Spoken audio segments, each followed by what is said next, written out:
mương Tây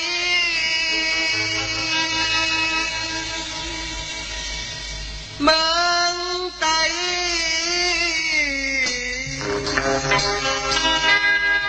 mương Tây mương Tây này mình cần đi xe lại dù đi lại tối qua hạnh ngẫu mà mương Tây này mình cần đi xe lại mù mòn phản con hậu người về mương Tây này chuyện khi dù đi nón thơ mương Tây này chuyện tình ta thời giờ mương Tây thuộc đi trói hén ta đi mương Tây má lê có tay tương này còn tới hành lén còn thầu mương Tây này chuyện đi đi non Tây mương Tây này chuyện tình ta tới giờ chụp ly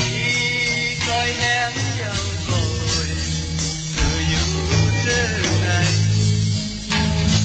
mới đi cùng dù tay hôm lắm tình hư một nề lu in an ơi mi rừng tỏ dù mới có sầu dài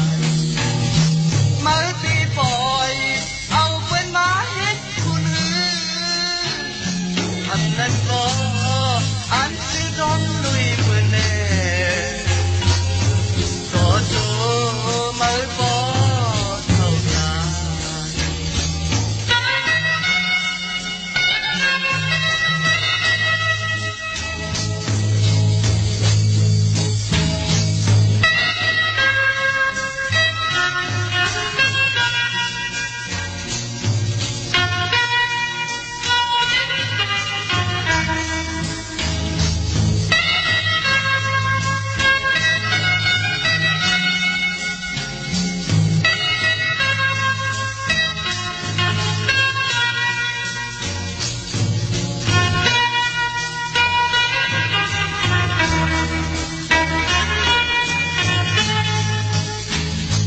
mới đi cùng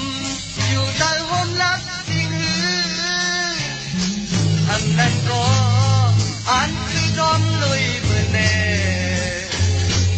có chỗ mới có sầu dài mới đi bồi âu quên má hết buồn hư một nè lu in an mơ mi rừng mơ tôi tới tôi lừa thuộc ly trói hén ta đi mương Tây má lê có tay từ dù thương này còn sợ hành lén lê gọi mương Tây này chuyện tiêu đi non Tây mương Tây này chuyện linh ta Tây lư giờ